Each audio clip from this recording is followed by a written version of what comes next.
morning. Good morning. Happy Mother's Day. Thank you. It's good to be back. My wife and I were in Portugal.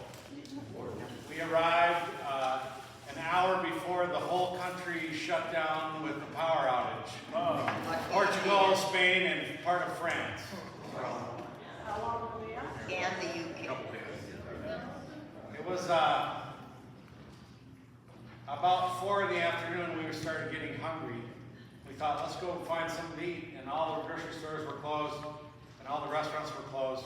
But we found a gas station, and they had Snickers bars and chips. What's wrong with you?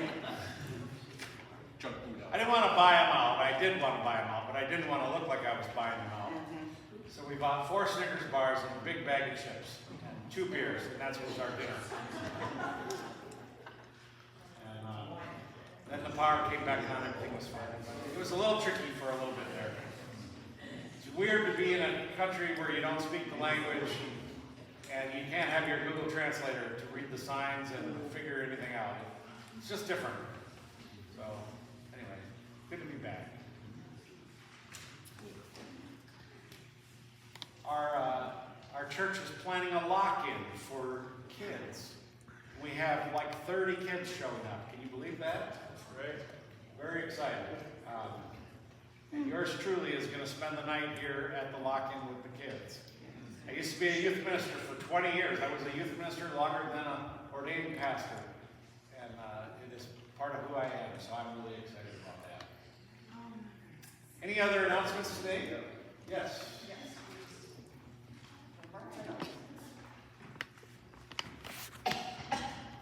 Good morning. Follow up to Pastor's note about the lock-in. Yes, we're very excited. Next weekend, we have about 30 kids signed up to spend the night and hopefully have some fun here at church. Last week, I passed around a clipboard for people who might want to sign up to help. If you feel like you want to help out with anything at all, I won't pass it around this time, but just find me after church and I'll see if there's a spot that you could help out to lend a hand. It should be really fun. Also, today was the last day of Sunday school for the school year. Next Sunday after the lock-in, we'll have some time with all the kids, but it won't be official Sunday school. So summer's off, and then we'll pick up with Sunday school again in the fall.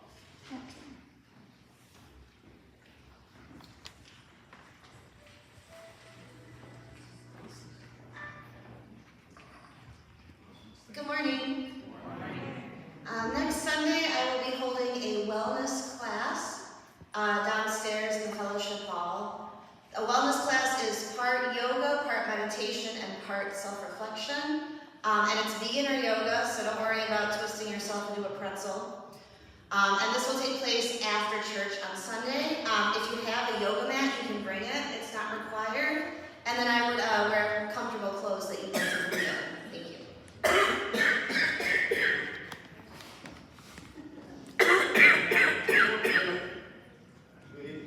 Glorious Mother's Day.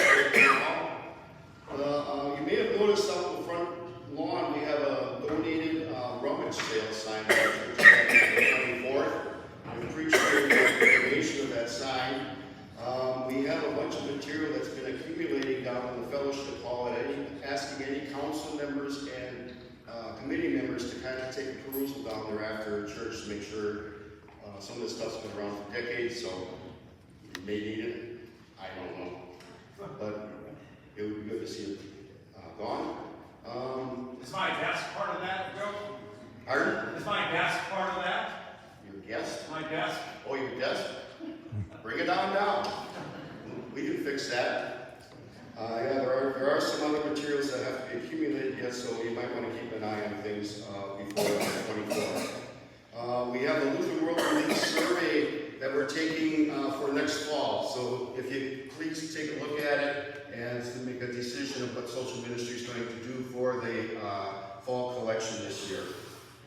Thanks for the responses. We've had 8 responses on these yellow task sheets from the property committee. We're looking to get a few things done. Just sign up for one thing that you think you can do. That would be appreciated. And we've got a kind of a team leader that would contact you and arrange time for the tasks to be done.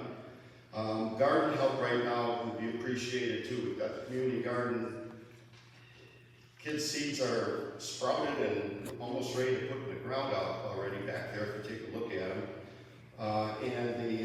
Also sunflower seeds are still available if you want to plant a patch of sunflowers in your yard. Those are available out in the gathering space as well. Farmer's Almanac says not to plant until Mother's Day, but guess what?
Bless the Lord, O my soul, and all that is within me.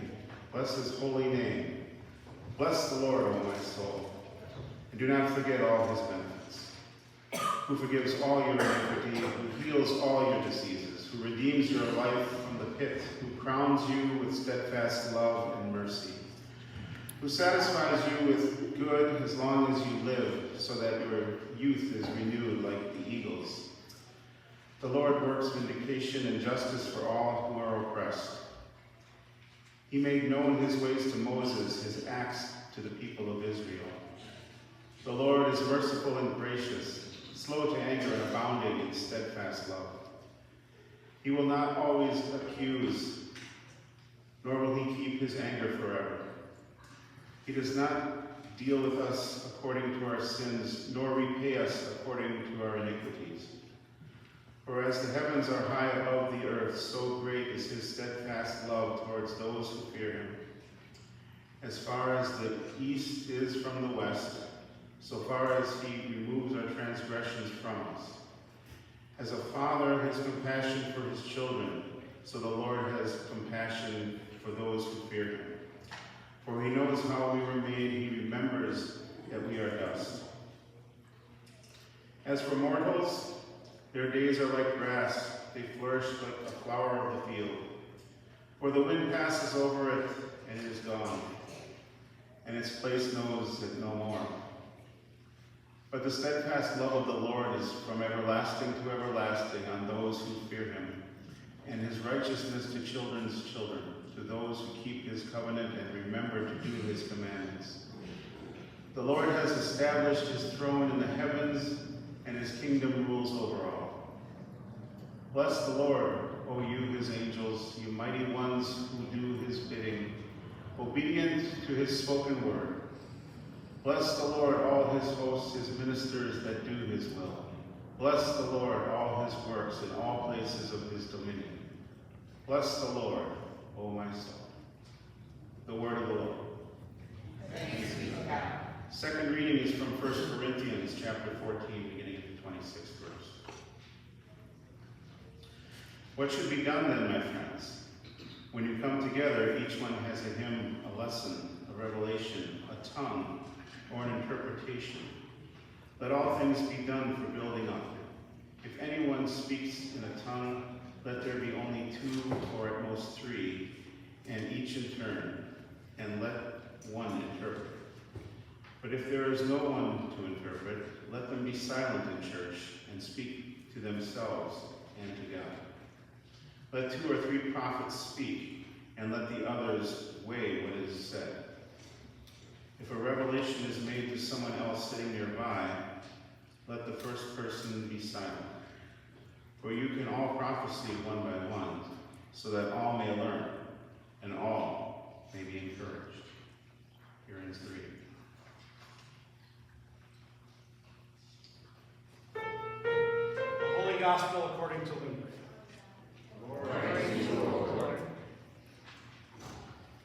Then Jesus, filled with the power of the Spirit, returned to Galilee, and a report about him spread through the surrounding country. He began to teach in their synagogues and was praised by everyone.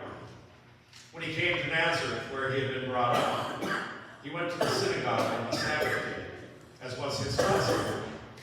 He stood up to read, and the scroll of the prophet Isaiah was given to him. He unrolled the scroll and found the place where it was written, "The Spirit of the Lord is upon me, because he has anointed me to bring good news to the poor. He has sent me to proclaim release to the captives and recovery of sight to the blind, and let the oppressed go free, to proclaim the year of the Lord's favor." And he rolled up the scroll and gave it back to the attendant and sat down. The eyes of all in the synagogue were fixed on him. And then he began to say to them, "Today this scripture has been fulfilled in your hearing." All spoke well of him and were amazed at the gracious words that came from his mouth. They said, "Is this not Joseph's son?" He said to them, "Doubtless you will quote this proverb, 'Doctor, cure yourself,' and you will say, 'Do here in your hometown the things that you have done in Capernaum.'" And he said, "Truly, no prophet is accepted in the prophet's hometown.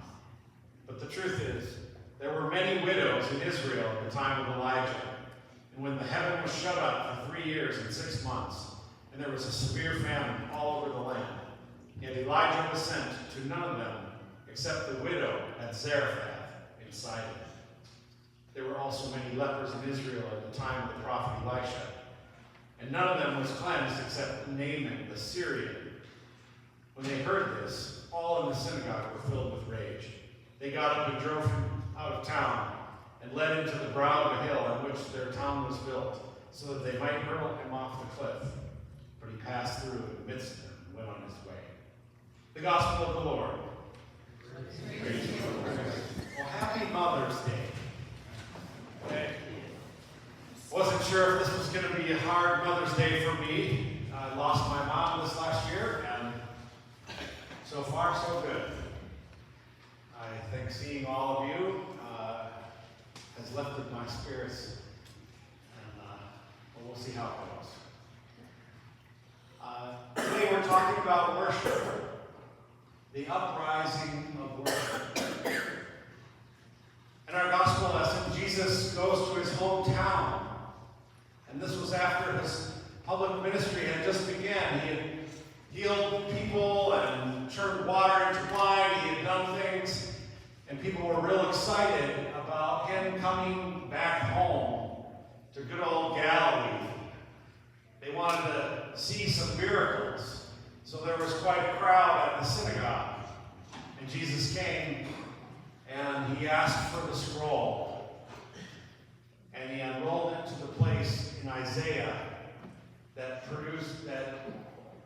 is a prophecy about the Messiah. When the Messiah comes, good news will be preached to the poor, and the captives will be set free, and the year of the Lord's favor will begin.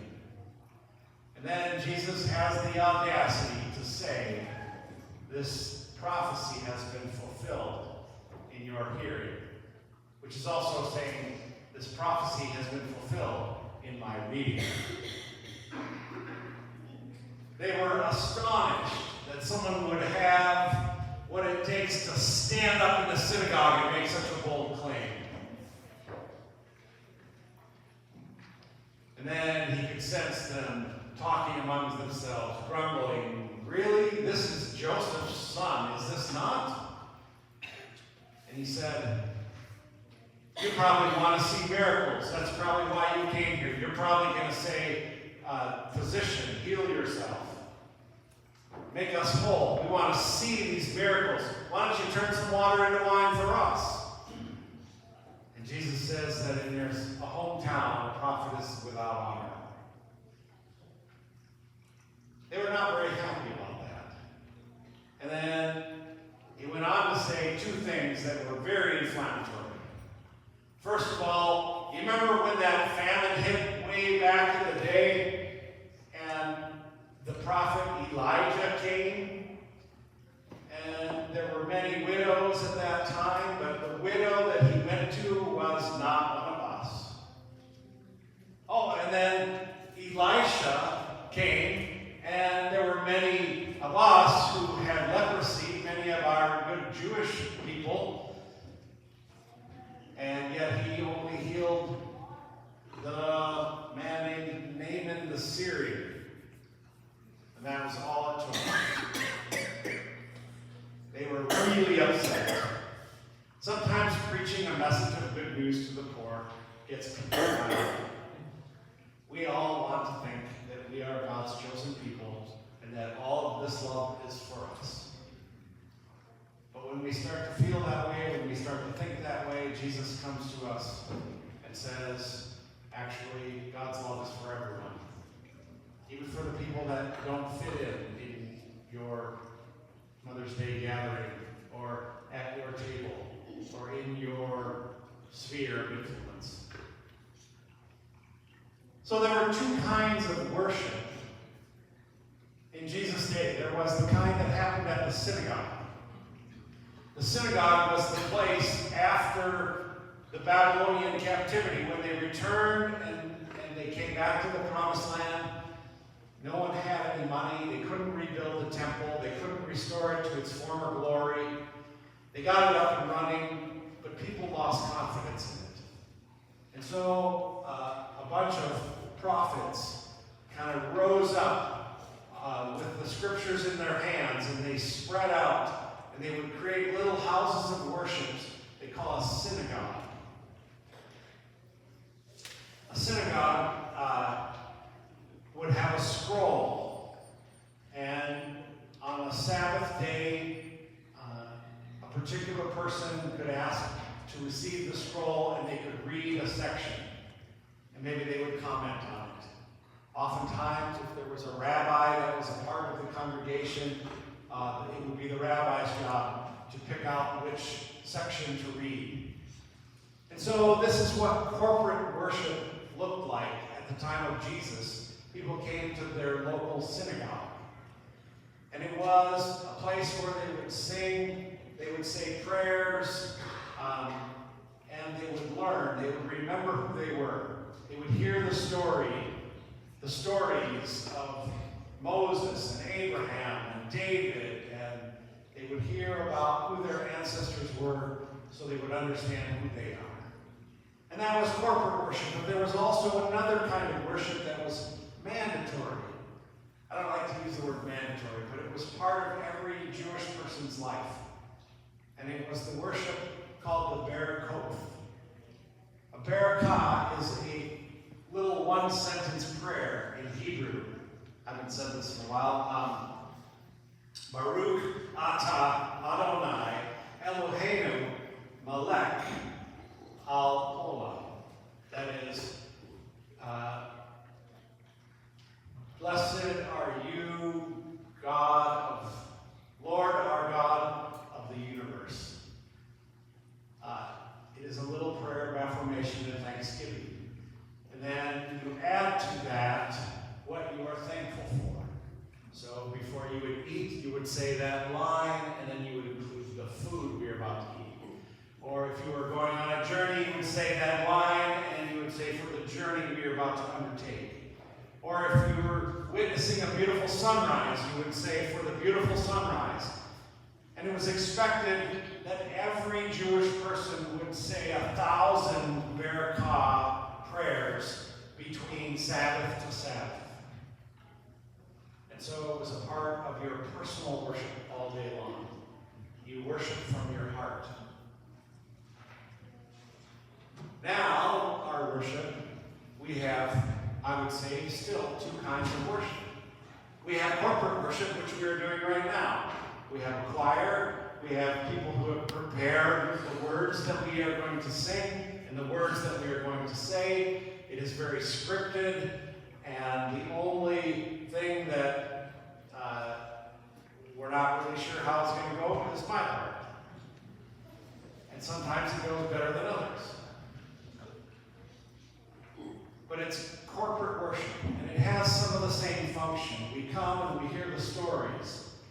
We do hear stories of Moses and David and Abraham, but we also hear stories of Jesus and the apostles and the early church. And so corporate worship comes to us as a way to get together, to express our love for God together, and also to be taught, to learn, to listen, to remember who we are. Corporate worship is not the same if you're not here, for every one of us. Unless you come here and you don't talk to anybody and you're just here to fulfill some kind of requirement, check off the list, and you leave, when you are not here, we miss you. You bring a certain set of gifts and your personality and your friendliness, and together we both carry each other's burdens and we share each other's joy. And that is one of the great bits of corporate worship. But we also have private worship, where our heart, we express the feelings, the emotions of our heart. We thank God for things in our lives. When I was a single dad, kind of a newly single dad, I had a daughter who was 6 and a daughter who was 2.5. And they were playing in the yard, and one of the girls from the next door came over and was playing with them, and my girls wanted to know if they could invite her to come over and play. And so I said, well, we have to ask her mother. And her mom came over and met me. She wanted to know who I was and what I do. And I said, well, I am a youth pastor, a youth minister. And her eyes got real big, and she looked like she was going to grab her kid and run away. she said, well, we're trying to raise Bethany in a religion-free home. We don't need all that guilt and shame. And I said, oh, I'm trying to raise my kids in a religion-free home. I think we're on the same page here. I don't think she knew what to say. But her daughter really wanted to play with my kids. And so we're going to let this happen. So the kids were playing, and it was dinner time.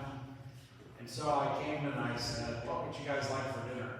And my 2.5-year-old Grace loved chicken noodle soup. That was her favorite thing to eat in the world. And so she wanted soup. And I said, all right, well, let's have some soup. And then they said, well, can Bethany stay for soup? And I said, well, sure, maybe we should ask her mom. And so they all three ran over to the mom's house and said, we're having soup, can we stay for soup? And she said they could. And so they came back, and in the meantime, I looked in the cupboard and realized we had no soup. But I remember a story from my youth called Stone Soup. Maybe some of you have heard it. So I told my kids, we're going to make the most amazing soup. I need you to go out into the yard and find a rock that's kind of special. Not just any rock, but a special one. Because it's got to make the soup taste really good. And they looked at me like, Dad, I think this divorce has really pushed you over the edge. And so they went out, they did it, they came back in, and I finally got to use my Pampered Chef vegetable brush to clean the rocks really good. Didn't know what that was for until someone told me. But we scrubbed them up and rinsed them off and plopped them into a kettle of water and turned on.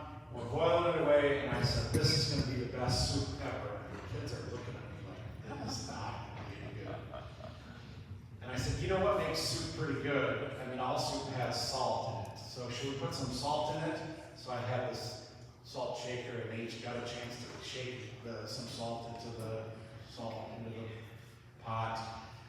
And then as the water started to boil, I said, you know what really makes stone soup good is potatoes. I think, would you guys like to peel some potatoes? My kids love to peel anything. They love the peeler. That was their thing. So we peeled potatoes and cut them up and put them in there. I'm like, oh, now this stone soup is going to be so good. And I said, but you know, I saw in the fridge there were some carrots. Do you think carrots would make the soup taste good? Oh, yeah. Get to peel more things. So they peeled some carrots. We tossed them in there. And I said, but you can't have carrots without celery, you know, obviously. And so we put some celery in the stone soup. It was boiling away. And I said, you know, we have some leftover chicken from last night. You think that would go good in this soup? Oh, yeah, we need chicken in our soup. Yeah, chicken. We chopped up the chicken, pulled it, and put it into the soup. And away it's boiling. And I tested it, and it was just right. And I told the girls to go wash their hands for dinner. And then I took out my seasonings and doctored it up a little bit. And they came back, and there were 3 bowls plus my bowl at the table. And the table was set.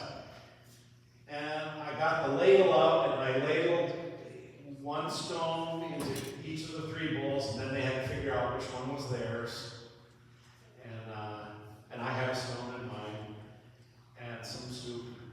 And we had a rule at our house that if you eat before you pray, you have to put a quarter into the prayer jar.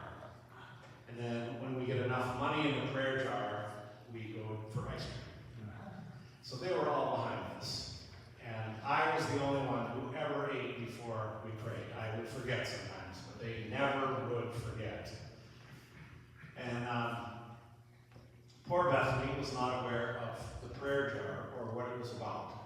And so right away she grabbed her spoon, and before my kids could say anything, she scooped up a potato and a carrot and some chicken on her spoon, and she slid it into her mouth. And my kids went, oh, you got to pay a quarter to the prayer jar.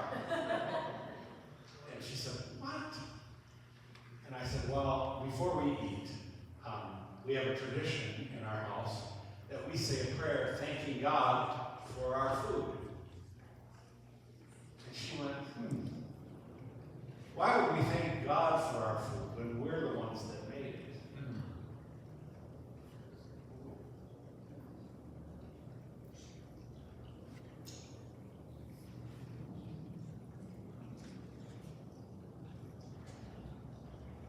Well, that's kind of how it is when we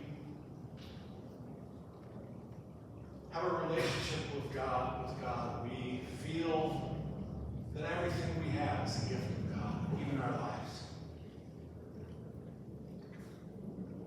And then there are people who do not understand a loving God. They have no use for it or no ability to believe.